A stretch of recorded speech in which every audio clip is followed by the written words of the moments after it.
pequeno trecho da Bíblia que está em 2 Timóteo 3, nos versículos 6 e 7. 2 Timóteo 3, 6 e 7. Gostaria que os irmãos abrissem sua Bíblia nesse trecho. É um trecho conhecido, é simples, mas eu quero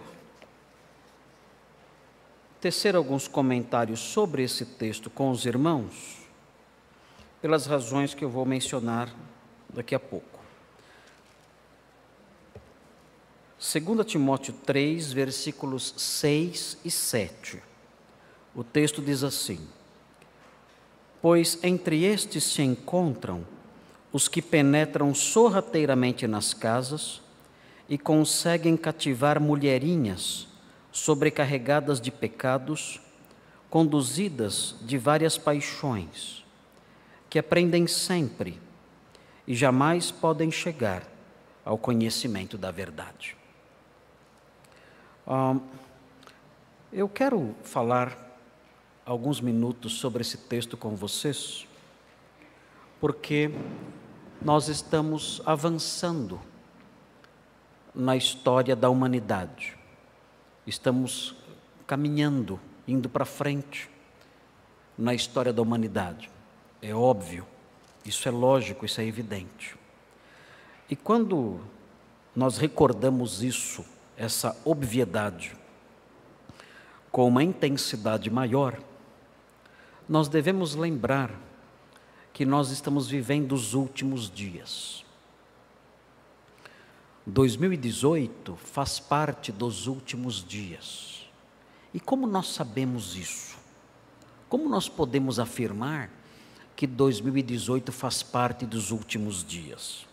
Bem, se os irmãos olharem o primeiro versículo desse capítulo, os irmãos verão essa expressão presente no versículo 1, que diz assim: sabe, porém, isto, nos últimos dias sobrevirão tempos difíceis. E depois que o apóstolo Paulo fala que sobrevirão tempos difíceis, ele explica por quê. Ele diz: pois os homens serão, ele continua falando dos últimos dias, apontando como as coisas seriam. E vejam o que ele diz, vejam como ele descreve os homens dos últimos dias.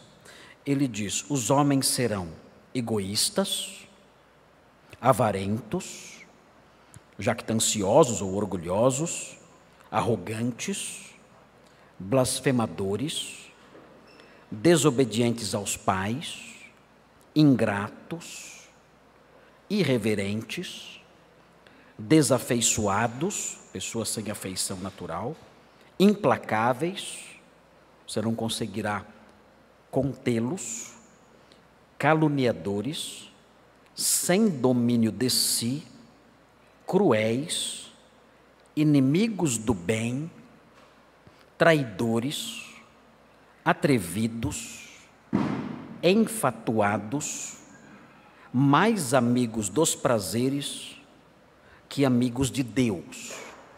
Nós não vemos aqui uma evolução da humanidade. A ideia de que a humanidade avança moralmente e progride moralmente, ela desaba totalmente diante desse texto. Descreve o caráter dos homens e nós vivemos isso. Essa é uma descrição dos homens de hoje. Os homens de hoje são assim. Esse é o retrato falado dos nossos colegas de trabalho. Esse é o retrato falado dos nossos parentes. Esse é o retrato falado dos nossos colegas de escola. Esse é o retrato falado dos nossos vizinhos. Nós conhecemos essas pessoas. Elas convivem próximas de nós. Nós sabemos os seus nomes. Conhecemos essas pessoas e seus familiares muito bem.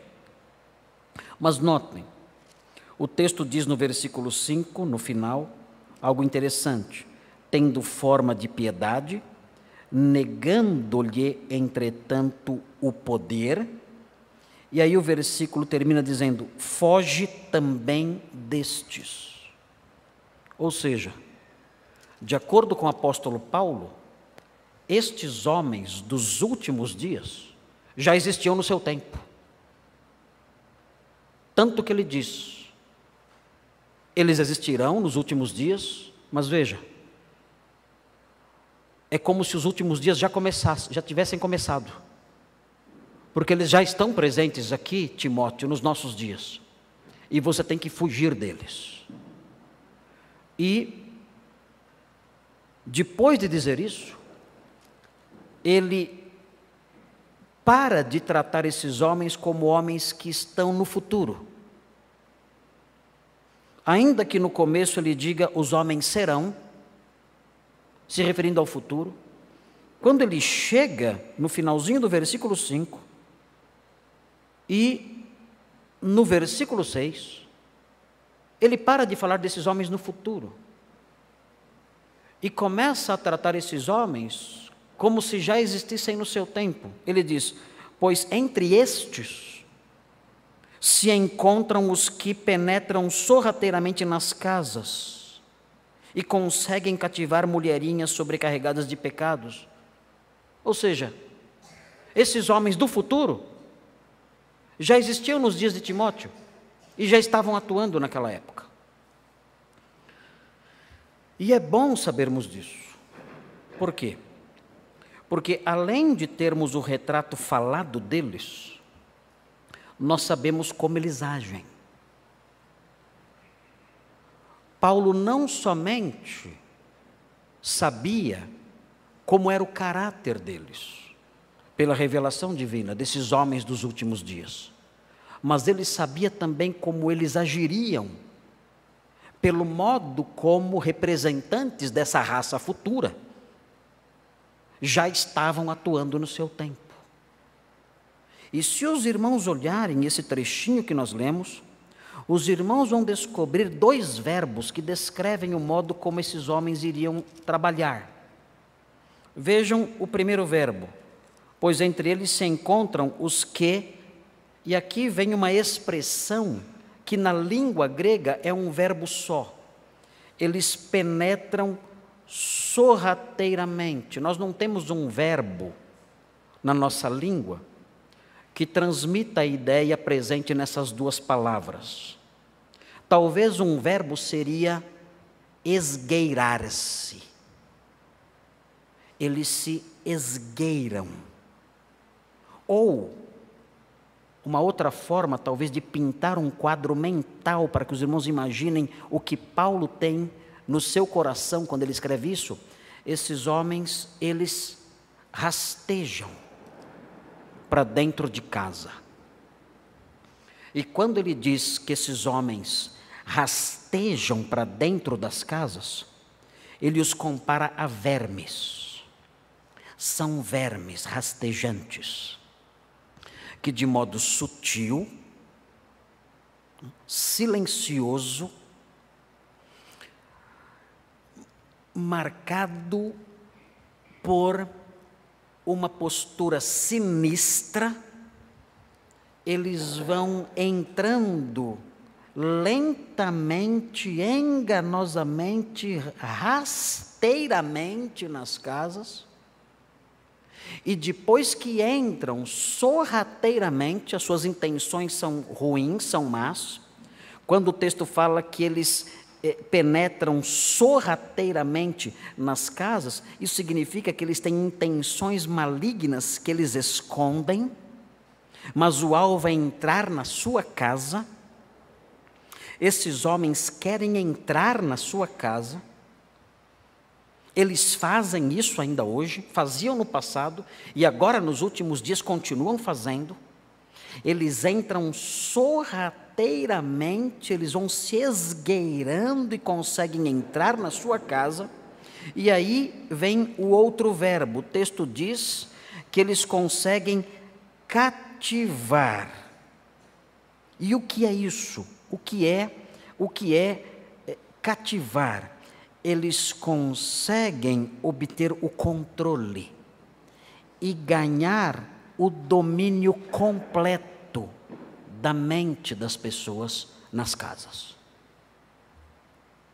Eles entram sutilmente, como amigos, como líderes religiosos, como pessoas bem intencionadas, e eles conseguem ganhar a mente das pessoas e dominar a mente das pessoas. E as pessoas fazem o que eles bem entendem. As pessoas obedecem e fazem a vontade desses homens.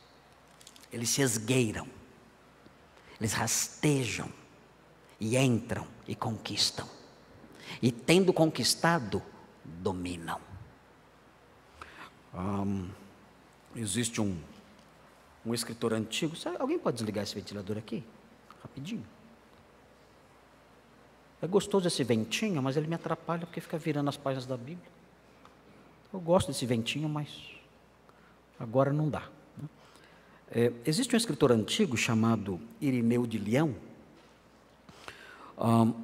Eu gosto muito desse escritor. Ele é um apologista da Igreja Antiga, do século II. É um dos escritores antigos que eu mais gosto. Já li tudo que ele escreveu.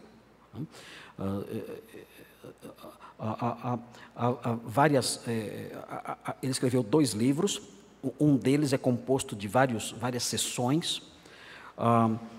E é muito interessante ver como ele lida com as heresias do seu tempo. Ele escreveu um livro chamado Contra as Heresias.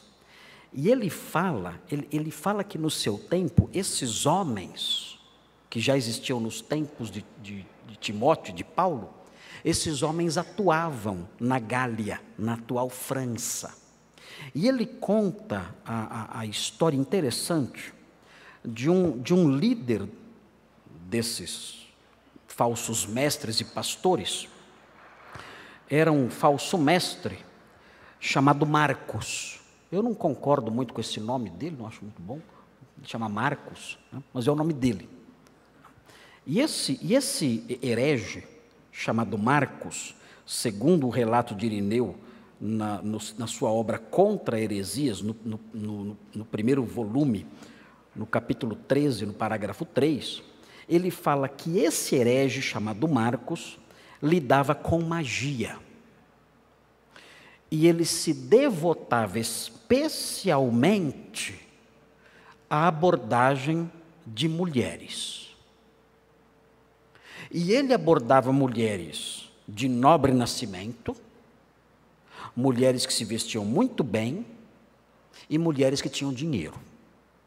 Ele se aproximava dessas mulheres, esse feiticeiro, esse falso mestre. Se apresentava como um pastor, como um líder religioso. E ele dizia para essas mulheres, segundo o relato de Irineu, que através das suas palavras e encantamentos, elas seriam capazes de profetizar. Então ele dizia assim para elas: olha, você pode ter o dom de profecia, eu posso conceder esse dom a você. E aquela mulher então ficava impressionada com isso, ela queria ter o dom de profecia. As pessoas, muita gente, especialmente do contexto evangélico, quer ter o dom de profecia, quer profetizar, e essas mulheres então se sentiam atraídas por essa proposta do Marcos. Então veja o que aconteceu. Uma mulher protestou contra ele, dizendo que ela nunca tinha profetizado e que não conseguia profetizar. Então o que ele disse para ela? Disse o seguinte: faça assim, abra sua boca, comece a falar qualquer coisa que lhe venha à mente, qualquer coisa, e aí você vai começar a profetizar.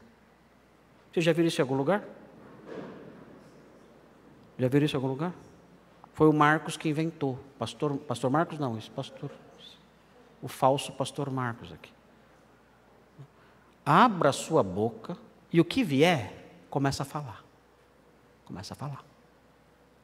E aí você vai profetizar.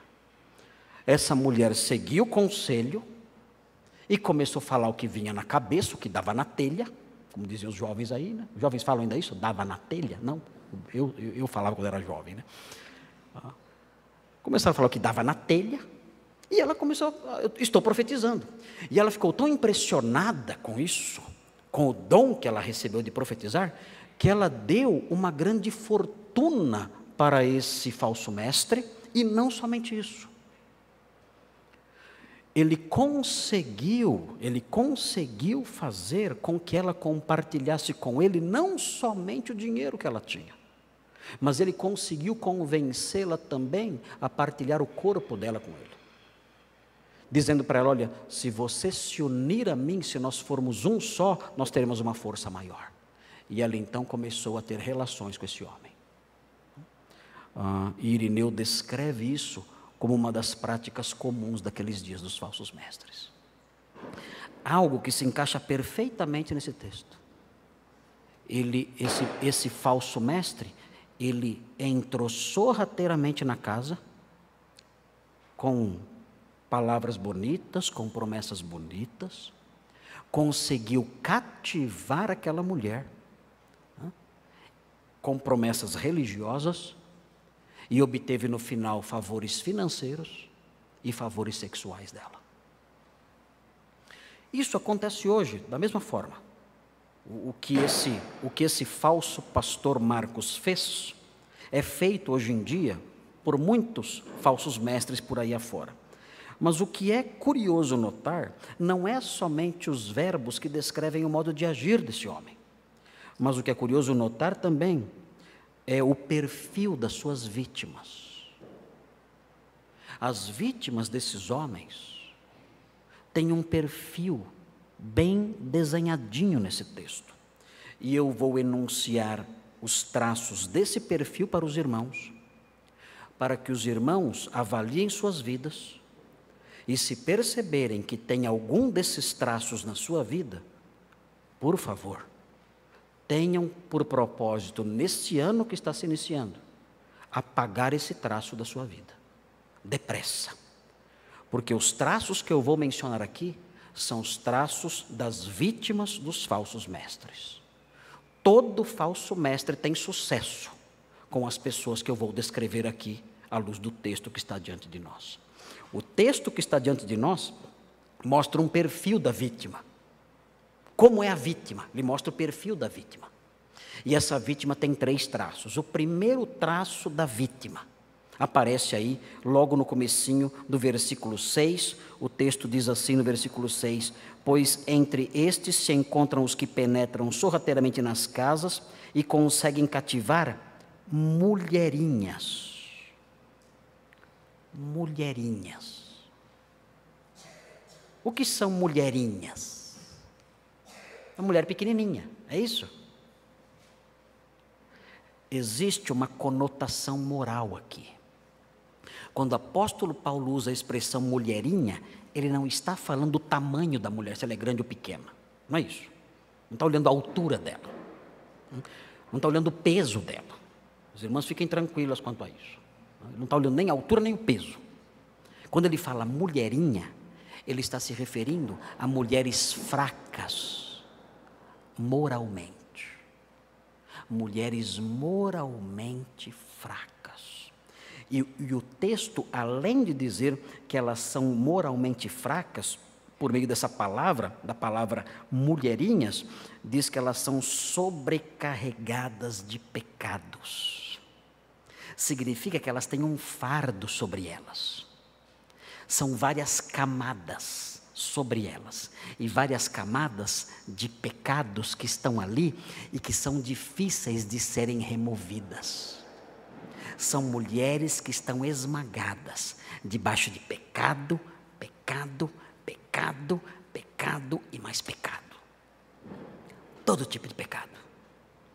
Imoralidades, pensamentos sujos, mentiras, calúnias, invejas, brigas, palavras duras, insubmissão, todos os tipos de pecados, elas estão em cima delas. Elas cultivam essas coisas e não se livram dessas coisas. Elas estão sobrecarregadas. Nós temos aqui o perfil não só da mulher que é vítima desses homens. Nós temos aqui o perfil da pessoa que é vítima desses homens. Por quê? Porque o pecado anula a capacidade de discernimento espiritual. O pecado estupidifica a pessoa. O pecado coloca uma barreira mental na pessoa. Ela não consegue mais ter discernimento do que é verdadeiro e do que é falso. Então as pessoas sobrecarregadas de pecados, que têm pecados em suas vidas, vários tipos de pecado, toda forma de pecado, essas pessoas sobrecarregadas com isso, com essas camadas todas, soterradas ali debaixo do pecado, elas não conseguem se livrar dessas coisas. Elas estão esmagadas, elas estão enterradas, soterradas debaixo de coisas erradas que elas fazem. E não conseguem se livrar disso. E vivendo dessa forma, debaixo do pecado, assim, dessa maneira tão terrível, a sua mente é como que entorpecida. O pecado faz isso, entorpece a mente. Anestesia o senso de discernimento da pessoa. E essa pessoa então se torna uma pessoa de fácil acesso para os falsos mestres, facilmente conduzida pelos falsos mestres. Então, se você tem na sua vida pecados que você não abandona, você é uma vítima em potencial. Se há pecados na sua vida que você deixa permanecerem ali, não abandonados, não confessados, não evitados, são pecados que você cultiva como um fardo, algo preso às suas costas, sobre você, do qual você não se livra. Cuidado, você pode ser uma vítima facilmente desses homens aqui. Porque o primeiro traço da vítima desses homens é a fraqueza moral. Nós estamos entrando em 2018. Os últimos dias, chegando ao seu apogeu. Esses homens estarão atuando o tempo todo. Nós temos que fugir desses traços que podem nos tornar vítimas em potencial. Há um segundo traço. Veja o que diz aí na sequência. O texto diz assim: elas são conduzidas de várias paixões. O que é isso? O segundo traço que nós percebemos nessa expressão, conduzidas por várias paixões, é a instabilidade emocional. Como assim a instabilidade emocional? Onde está a instabilidade emocional presente aqui? O texto diz que elas são conduzidas por várias paixões. Ou seja, o que move essas pessoas são os seus desejos. Aqui, a palavra pode significar desejos sexuais, pode ser. Mas acontece que o apóstolo Paulo inseriu mais uma palavrinha. Ele disse que são movidas por várias paixões. Então não são só desejos sexuais. São quaisquer tipos de desejos egoístas. Essas mulheres aqui, elas agiam com base no que elas queriam fazer. Elas não aceitavam ouvir um não para aquilo que elas queriam fazer. Os seus desejos, os seus anseios, o seu querer tinha que ser realizado. Haja o que houver.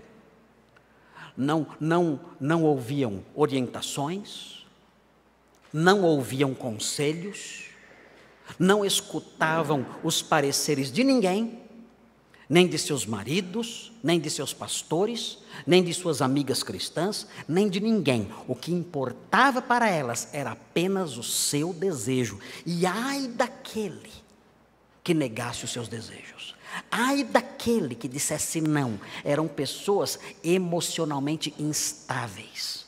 Eram pessoas desequilibradas emocionalmente. A vontade delas era uma vontade soberana. A vontade delas tinha que prevalecer. Elas eram conduzidas pelos seus desejos. As coisas têm que ser como eu quero. E a vontade dos outros E o parecer dos outros e o que pensam os outros não me interessa. São os meus desejos. E não brinque, nem sonhe sequer em se opor aos meus desejos. E Paulo diz, elas eram conduzidas por esses desejos, por essas inclinações pessoais. Eram pessoas autocentradas, queriam fazer as coisas do seu jeito, sem ouvir ninguém, senhores e senhoras de si mesmos. Paulo fala daquelas mulheres, mas há homens assim também. Há pessoas que são assim, pessoas que colocam o seu querer acima de tudo e não escutam ninguém, são soberanas sobre si, e são incapazes de ceder, são desequilibradas emocionalmente. Se ouvem um não, perdem a cabeça. Se ouvem um não, criam imediatamente uma inimizade. Se ouvem um não, imediatamente a família explode. Tudo desaba, porque é o meu querer. O apóstolo Paulo mostra que esse é o perfil de pessoas que são facilmente levadas pelos falsos mestres. Sabe por quê? Porque os falsos mestres realizam exatamente isso, o que essas pessoas querem. Essas pessoas têm os seus desejos, os falsos mestres detectam esses desejos e fazem discursos que agradam esses desejos. E essas pessoas então se cercam de mestres segundo as suas paixões, segundo os seus desejos. E esses mestres então têm sucessos, eles sabem trabalhar com isso. Eles dizem o que a pessoa quer escutar. Então pessoas assim, que têm esse desequilíbrio emocional, são facilmente levadas pelos falsos mestres. Se você é alguém assim, você é uma vítima em potencial, e 2018 pode ser um ano perigoso para você. E finalmente, o texto termina dizendo que aprendem sempre. O que significa isso? Significa que elas faziam curso de teologia, faziam cadete, vinham na EBD, compravam comentários bíblicos, estudavam a Bíblia. É isso que significa? Não. Isso significa que elas tinham o terceiro traço da pessoa facilmente conduzida por mestres mentirosos. O terceiro traço é o seguinte: elas tinham atração por novidades religiosas. Elas queriam novas informações. Qual é a novidade do cenário teológico de hoje? Queremos conhecer. Qual é a novidade? Agora tem quebra de maldição. Que bênção! Vamos então todos ouvir os discursos sobre quebra de maldição. Qual é a novidade agora? Agora tem a unção do leão. A unção, eu também quero, eu quero a unção do leão. Agora, tem uma novidade agora. Agora tem a maldição, a quebra da maldição hereditária. Que maravilha, vamos correr atrás disso. A novidade do momento, a maldição hereditária. Vamos lá. E agora? Qual a novidade agora? A novidade agora é a unção. E elas correm atrás disso, sem parar, sempre atrás das novidades, sempre atrás das coisas novas. E é curioso, Paulo fala, elas jamais chegam ao conhecimento da verdade. A verdade, a teologia verdadeira, pura, elas não têm interesse nenhum. Onde elas estão? Elas estão onde estão as novidades. Quem elas escutam? Os inventores de novidades. Os inventores de doutrinas. A cada dia eles surgem, mais e mais, multiplicando suas ideias e suas invencionices. E essas pessoas gostam disso. Elas se atraem por isso. Elas ouvem uma nova expressão. Agora aprendemos que eu posso amarrar o diabo. É só falar, está amarrado. Vamos colocar isso em prática. E começam a colocar isso em prática. É a novidade do momento. Sempre atrás de informações. Sempre atrás de aprender algo novo. Sempre atrás de uma novidade, sempre. E Paulo diz, esse é o traço das vítimas dos falsos mestres. Essas pessoas correm atrás disso tudo, aprendem tudo isso e nunca aprendem a verdade, nunca. E assim então o apóstolo Paulo mostra o retrato da vítima do falso mestre, da vítima dos homens maus dos últimos dias. Ele diz, são pessoas fracas moralmente, são pessoas que têm pecados em sua vida e não abandonam esses pecados, estão lá. E por isso são vítimas fáceis dos falsos mestres. São pessoas que têm instabilidade emocional, são pessoas desequilibradas, são autocentradas, querem somente a realização dos seus desejos. E com isso, são vítimas fáceis dos falsos mestres que apresentam um discurso que elas querem ouvir. E são pessoas atraídas por novidades religiosas. Essas pessoas, com esses 3 traços, formam o perfil das vítimas dos perversos nos últimos dias. Então, os irmãos que estão aqui devem olhar para a vida de vocês. Tem algum traço desse na minha vida? Se tem, eu sou uma vítima em potencial. Estamos nos últimos dias, os últimos dias caminhando cada vez mais. Estamos avançando nos últimos dias. Um vislumbre dos últimos dias já começou nos dias do apóstolo Paulo. Estamos caminhando rapidamente para o fim. E esses homens têm se multiplicado. Esses mentirosos têm se multiplicado a cada dia. O perfil deles está aqui, nós podemos conhecê-los. Eles estão presentes aí em toda parte. E o texto mostra como são as vítimas deles. E se você tiver um desses traços, você pode ser a próxima vítima. Em 2018, você pode ter muitos alvos. Eu quero sair do aluguel. Quero ser promovido. Quero conquistar um novo grau de formação acadêmica. Quero me casar. Quero ter filhos. Quero comprar um carro. Ótimo. São planos excelentes. Deus abençoe e conceda tudo isso a vocês. Mas um dos alvos que você deve ter é, caso você tenha um desses traços, se livrar dele hoje.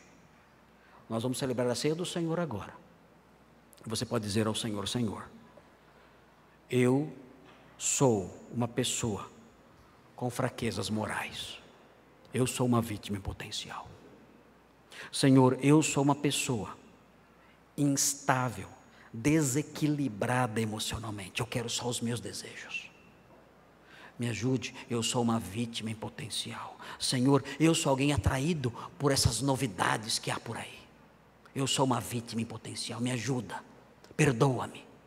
O Senhor então perdoará você e ouvirá o seu propósito e livrará você desse traço, livrando você automaticamente dos perigos dos homens maus. Vamos orar pedindo que o Senhor nos ajude. Senhor Deus, abençoa nossa igreja. Vivemos nos últimos dias, homens maus nos cercam e nós aprendemos nesse texto qual o perfil das vítimas.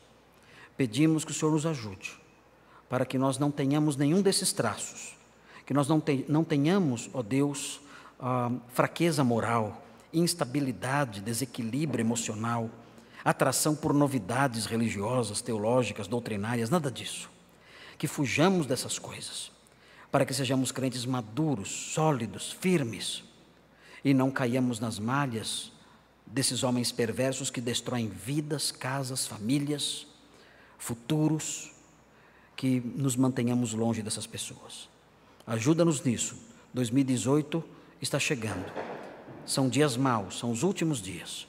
E sabemos que essas pessoas perversas têm se multiplicado. Ó Deus, livra-nos do perfil de suas vítimas, para que nos mantenhamos firmes no meio de uma geração pervertida e corrupta. Nós pedimos isso em nome de Jesus. Amém.